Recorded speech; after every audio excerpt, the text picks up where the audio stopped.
అందరికీ నమస్తే. ప్రభుత్వంలో నెంబర్ 2 అనే అంశం మళ్ళీ తెర మీదకి వచ్చింది. ఎందుకు వచ్చిందంటే పీసీసీ చీఫ్ మహేష్ కుమార్ గౌడ్ గారు మాట్లాడిన మాటలు. ఆయన ఎందుకు మాట్లాడిండో తెలియదు. అసెంబ్లీలో మాట్లాడినాడు ఆయన. అసెంబ్లీలో అంటే ఒక మంత్రి, ఒక పీసీసీ చీఫ్ ఇద్దరు కలిసి నడుచుకుంటూ వస్తుంటే ఎవరో జర్నలిస్ట్ అన్నారంట, ఇద్దరు మినిస్టర్లు వస్తున్నారని. చీ మినిస్టర్ కాదు, నేను నెంబర్ 2 మినిస్టర్ అయితే ఒక శాఖనే, ఇప్పుడు అన్ని శాఖలు నా చేతిలో ఉన్నాయి, ఇప్పుడు నేనే నెంబర్ 2 గవర్నమెంట్లో అని ఆయన ఒక స్టేట్మెంట్ ఇచ్చేసిండు. ఈ కాంగ్రెస్లో ఎట్లుంటుందంటే ఇట్లాంటి పవర్ లీక్లు, ఇది ఒక మాటలాగా చూడొద్దు, ఇది ఒక పవర్ లీక్ అనమాట.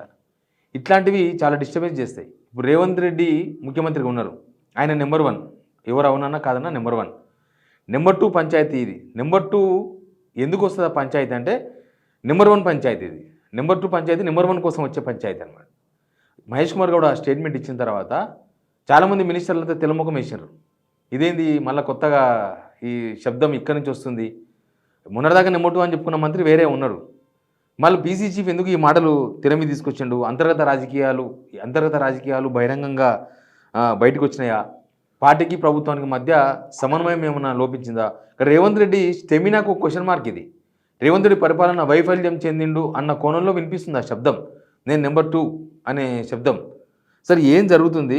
ప్రభుత్వం బలహీనంగా కనిపించేలాగా ఆయన వ్యాఖ్య ఉంది అనేది చాలామంది చెప్తూ ఉన్నారు. దీనికి సంబంధించి మనం మాట్లాడదాం. అంతకన్నా ముందు సబ్స్క్రైబ్ చేసుకోవడం మాత్రం మర్చిపోద్దు. నేను ఇన్నిసార్లు అడుగుతున్నానంటే దానికి కింద ఇంపార్టెన్స్, వార్తను మనం చెప్పే వార్త వాస్తవాలను అందరికీ చెప్దాం, ఉన్నది ఉన్నట్టుగా మాట్లాడదాం, ఆ ఉన్నది ఉన్నట్టు వార్త అందరికి చేరవేద్దాం. మీరు షేర్ చేయాల్సిన అవసరం లేదు, జస్ట్ సబ్స్క్రైబ్ చేసుకుంటే మీ సర్కిల్లో ఆటోమేటిక్గా యూట్యూబే చేరుస్తుంది. కాబట్టి సబ్స్క్రైబ్ చేయని వాళ్ళు మాత్రం పక్కా సబ్స్క్రైబ్ చేయండి. ఇక సబ్జెక్ట్లోకి పోతే ఈ నెంబర్ 2 అనేది పెద్ద గొడవ. ప్రాంతీయ పార్టీలో గొడవ రాదు, ప్రాంతీయ పార్టీలో ఎప్పుడు నెంబర్ 1 ఉంటారు. ఇంకా నెంబర్ 2 అనేవాళ్ళు ఆ ప్రయత్నం కూడా చేయకూడదు కూడా. ప్రాంతీయ పార్టీలో ఎప్పుడు చంద్రబాబే ముఖ్యమంత్రి, ఇక్కడ ఎప్పుడు కేసీఆర్ ముఖ్యమంత్రి, అటు పోతే జయలలితనే ముఖ్యమంత్రి లాస్ట్ వరకు, ఇప్పుడు అక్కడ స్టాలిన్ ముఖ్యమంత్రి, అటు పోతే మమతా బెనర్జీ ముఖ్యమంత్రి. ప్రాంతీయ పార్టీల్లో నెంబర్ 1 అనే ప్లేసే ఫిక్స్డ్. ఇంకా నెంబర్ 2 అనేది అసలు ఫిక్స్డ్ కాదు, నెంబర్ 2 అనే క్వశ్చన్ రేజ్ కూడా కాదు. కానీ జాతీయ పార్టీలో నెంబర్ 2 అనేది చాలా కీలకమైన ప్రశ్న. నెంబర్ 1కు పోటీ అనమాట అది. నెంబర్ 2 ఎప్పుడు కూడా మనకు ఎవరు, పొంగులేటి శ్రీనివాసరెడ్డి గవర్నమెంట్ వచ్చిన కొత్తలా ఒక 5-6 నెలలు కూడా గవర్నమెంట్ అయిందో లేదో, ఆయన ఓపెన్గా ఖమ్మంలో 2-3 మీటింగ్లు చెప్పిండు, నేనే నెంబర్ 2 అని. తర్వాత ఇప్పుడు బంద్ చేసిండు ఆయన. ఎందుకంటే నెంబర్ 2 అని చెప్పుకుంటే ఆయనకు చాలా ప్రమాదం వచ్చింది. ఆయన రేవంత్ రెడ్డి ఇంటికి రాని ఆయన బంద్ చేసిండు. ఈయన చేసేటన్నాడు.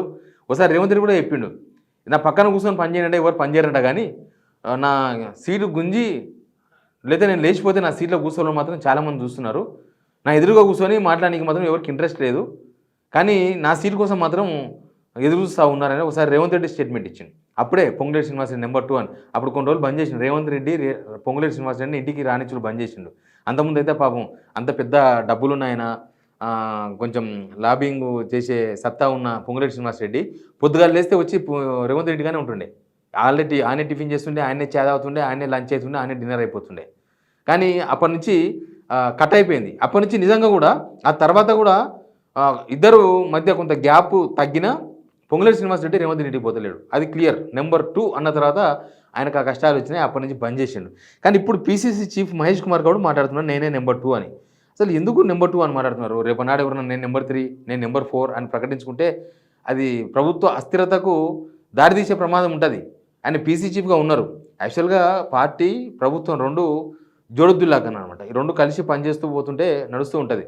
కానీ చాలా రోజులకి వెళ్ళి ఎప్పుడైతే మీనాక్షి నటరాజన్ ఎంటర్ అయిందో తెలంగాణకి, అప్పటి నుంచి మహేష్ కుమార్ గౌడ్ డిఫర్ అయ్యాడు. అసలు మహేష్ కుమార్ గౌడ్ పీసీ చీఫ్ అయిందే రేవంత్ రెడ్డి రికమెండేషన్ కాదు. నేను చాలాసార్లు చెప్పిన, ఉత్తమ్ కుమార్ రెడ్డి లేకపోతే పార్టీకి సంబంధించిన ఇంకా కొంతమంది సీనియర్లు వాళ్ళు హైకమాండ్తో మాట్లాడి ఇట్లా కాదు అని రేవంత్ రెడ్డికి ఈ పార్టీ పాలిటిక్స్ మొత్తం కూడా కట్ చేసే ప్రయత్నంలో భాగంగా ఆయన రికమెండ్ చేసిన వాళ్ళందరినీ పక్కన పడేసి మహేష్ కుమార్ గౌడ్ని తీసుకొచ్చి ఇచ్చారు. నిజంగా మహేష్ కుమార్ గౌడ్ ఎప్పుడైనా ఎమ్మెల్యేగా గెలిచింది లేదు, ఏం కాలే. కానీ ఒకేసారి పీసీ చీఫ్ అయిపోయాడు. ఆ తర్వాత పీసీ చీఫ్ ఒక ప్రోటోకాల్ ఉండాలి కదా, ఒక గన్మెన్ ఉండాలి, కొంత తిరగాలి కదా అని చెప్పేసి ఎమ్మెల్సీ ఇచ్చారు. ఆయన ఇప్పుడు పీసీ చీఫ్గా కొనసాగుతున్నారు. కానీ ఎందుకు ఆయన డైరెక్ట్గా పాలన మీద విమర్శలు లాగానే నేను నెంబర్ 2 అని చెప్పుకోమంటే పవర్ షేరింగ్ మన కర్ణాటకలో చూస్తుంటాం. 2.5 yearsకు మాకు పవర్ షేరింగ్ అగ్రిమెంట్ ఉందని వాళ్ళు ఎప్పుడు మాట్లాడుతూ ఉంటారు. అది ఎప్పుడైతే తెలియదు. కానీ అక్కడ సిద్ధరామయ్యకు డీకే శివకుమార్కి మధ్య ఏదో అగ్రిమెంట్ ఉంది అని చాలాసార్లు చర్చ జరిగింది. వాళ్ళు లేదు అన్నారు, అవును అన్నారు, వాళ్ళే మీటింగ్లు పెట్టుకున్నారు, వాళ్ళే నేనే ముఖ్యమంత్రిని డీకే శివ ప్రకటించుకున్నాడు, హైకమాండ్ ఇన్వాల్వ్ అయ్యి అట్టెట్లా అని మేము చెప్పిందాక మీరు ఆగుండ్రు అన్నాడు, ఆగిండ్రు, అదంతా అయిపోయింది. కానీ ఇప్పుడు మన దగ్గర అట్లాంటి అగ్రిమెంట్స్ ఏమి ఉన్నట్టు కనపడలేదు. ఈయన 2.5 years ఉండాలి. ఎందుకంటే నాకు కరెక్ట్గా కాంపిటీటర్ రేవంత్ రెడ్డికి కరెక్ట్గా కాంగ్రెస్లో కాంపిటీటర్ అప్పుడున్న సిచ్యువేషన్లో, ముఖ్యమంత్రి అవుతున్న సిచ్యువేషన్లో అసలు కాంపిటీటర్ లెవెల్ లేరు. కాంపిటీటర్ ఎందుకు లేరు అని అంటే అప్పుడు గవర్నమెంట్ వచ్చింది, ఏదో మంత్రి పదవి వచ్చినా చాలు, ముఖ్యమంత్రి కోసం ప్రయత్నం చేసిన వాళ్ళు ఉన్నారు. కానీ 2.5 years షేరింగ్ కావాలి అని అడిగి ధైర్యంగా ఓ అగ్రిమెంట్ చేపించుకున్న వాళ్ళు ఎవరు లేరు. దీంతోన ఇప్పుడు నెంబర్ 2 అనేది ఇంపార్టెంట్ కీ చర్చ అయిపోయింది దీనిలో కాంగ్రెస్లో. ప్రభుత్వంలో నెంబర్ 2 అనే పొజిషన్ అసలు ఉండనే ఉండదు. మనం ఎంతోమందిని చూసినాం కదా, ఎన్నో ప్రభుత్వాలు కూడా చూసినాం. నెంబర్ 2 అంటే దానికి సూటిగా ఎవరు ఉండరు. సీఎం ఉంటారు, క్యాబినెట్ ఉంటుంది, అసెంబ్లీ ఉంటుంది, అదే ప్రభుత్వం. కానీ మళ్ళీ దానిలో నెంబర్ 2, నెంబర్ 1 అనేది ఏమి ఉండదు. ప్రభుత్వంలో నెంబర్ 2 అనే పదవి లేనే లేదు, అసలు ఉండదు, ఎక్కడ అది కనబడదు. కానీ ఇక్కడ మాత్రం కాంగ్రెస్లో ప్రతిసారి నెంబర్ 2 అని ఎవరో కొంతమంది వ్యక్తులు బయటకు వచ్చి మాట్లాడుతున్నారు. ఆయన డైరెక్ట్గా పేరు పెట్టి విమర్శించకపోయినా నెంబర్ 2 అంటే ఇక సీఎం తర్వాత నాదే అధికారం అని అర్థం, అంతే కదా. మరి ఆయనతో పాటు ఇంకా మినిస్టర్స్ చాలామంది ఉన్నారు, పార్టీలో సీనియర్ మినిస్టర్స్ చాలామంది ఉన్నారు. వాళ్ళందరినీ కాదని చెప్పి ఈయన మాత్రమే నెంబర్ 2 అనేది చెప్పుకుంటున్నాడు అనేది ఒక పెద్ద ప్రశ్న. అంటే సీఎం అధికారాన్ని షేర్ చేయాలన్న ప్రెషరా? ఇది ప్రెషర్ పాలిటిక్స్ నిజానికి. నెంబర్ 2 అంటే సీఎం సీట్ షేర్ చేయమని అర్థం. దానికి నెంబర్ 2 అనేది ఉండదు అసలు పోస్టు. ఆయన నెంబర్ 2 అని మాట్లాడిన తర్వాత కాంగ్రెస్లో చాలా చర్చ జరుగుతుంది, క్యాబినెట్ మినిస్టర్లో కూడా. ఏంది ఈయన మళ్ళీ ఉండి ఏదో పీసీ చీఫ్ అయ్యండు, ఎమ్మెల్సీ అయ్యండు, మళ్ళీ నెంబర్ 2 అనేది ఎందుకు తెర మీద తీసుకొచ్చిండు? ఈ ప్రభుత్వం ఎవరిది అంటే ఏం చెప్పాలి? సీఎం అని చెప్పాలన్నా, పీసీ చీఫ్ అని చెప్పాలన్నా? వీళ్ళిద్దరి మధ్యలో చాలా డిఫరెన్సెస్ ఉండొచ్చు. అంతకుముందు ఈ బీసీ ఆయన రీసెంట్గా ఒక 6 months బ్యాక్ మధ్య పాదయాత్ర చేశారు కదా, మా పీసీసీ మహేష్ కుమార్ గౌడ్, తర్వాత మీనాక్షి నటరాజన్. ఆ పాదయాత్ర కూడా మధ్యలో ఆగిపోయింది, ఈ ప్రెషర్ పాలిటిక్స్తో ఆగిపోయింది. అంటే వాళ్ళు పాదయాత్ర చేస్తే రేవంత్ రెడ్డికి ఫుల్ భయం అయిపోయింది, ఇదంతా హైకమాండ్ చేపిస్తుంది, హైకమాండ్ చేపించింది కూడా పాదయాత్ర.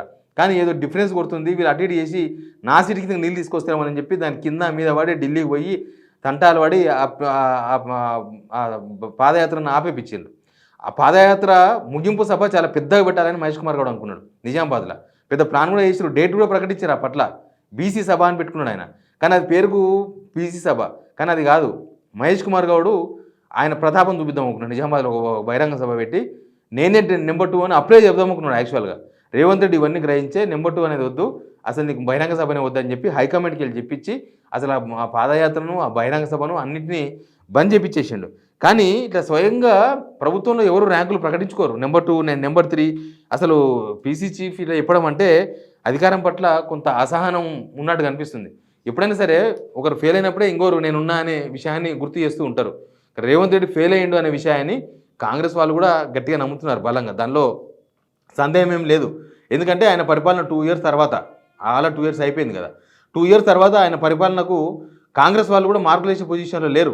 ఆయన ఏదో గ్లోబల్ సమిట్ అని చెప్పుకోవచ్చు, లేకపోతే 5,75,000 కోట్ల పెట్టుబడులు అని చెప్పుకోవచ్చు, నేనే తెలంగాణ ముఖ్యమంత్రిని, నేను సాధించిన ముఖ్యమంత్రి అని చెప్పుకోవచ్చు.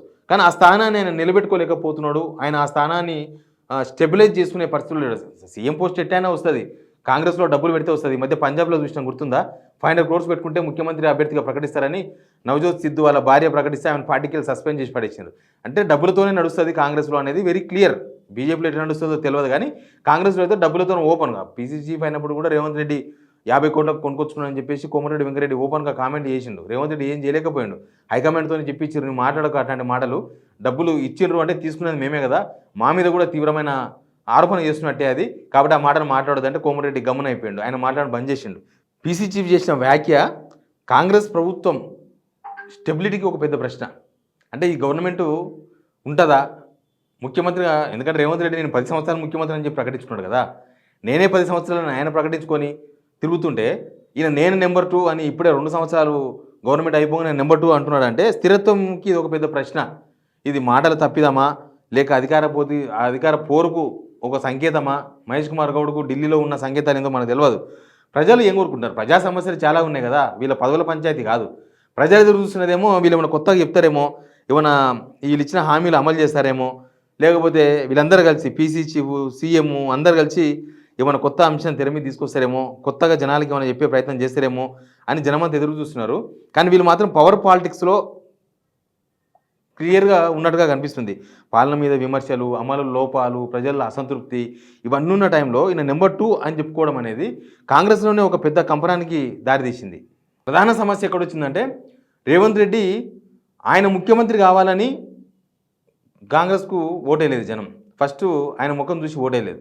అంటే ఆయన వల్ల అధికారం వచ్చింది అనేది కాంగ్రెస్లో ఎవరు నమ్ముతలేరు. జనంకి తెలుసు ఆల్రెడీ. కాంగ్రెస్లో కూడా ఎవరు నమ్ముతలేరు. రేవంత్ రెడ్డి ముఖం చూసి పడ్డ ఓట్లు కావు ఇవి. కాంగ్రెస్ను చూసి పడ్డ ఓట్లు, సోనియా గాంధీ, రాహుల్ గాంధీ వాళ్ళ ఫేస్ చూసి పడిన ఓట్లు ఇవి. ఆ ప్రభుత్వం మీద వ్యతిరేకతతో తప్పనిసరి సిచ్యువేషన్లో కాంగ్రెస్కు ఓట్లు పడ్డాయి తప్ప రేవంత్ రెడ్డి పార్టీని అధికారంలోకి తీసుకురాలేదు. రేవంత్ రెడ్డి అనేది ఆయన ఒక 5 ఇయర్సో లేకపోతే ఇంకా 10 ఇయర్సో ముఖ్యమంత్రిగా ఉండాల్సినంత స్టెమినా ఆయనకు లేదు అనేది కాంగ్రెస్లో చాలా దఫాలుగా రకరకాల చర్చలు జరుగుతూ ఉన్నాయి. ఆ టైంలో ఈయన ఈ కామెంట్ చేయడం అనేది హాట్ టాపికే. కాంగ్రెస్లో ఎప్పుడు ఏదైనా జరగవచ్చు. చూద్దాం ఏం జరుగుతుందో. Please subscribe.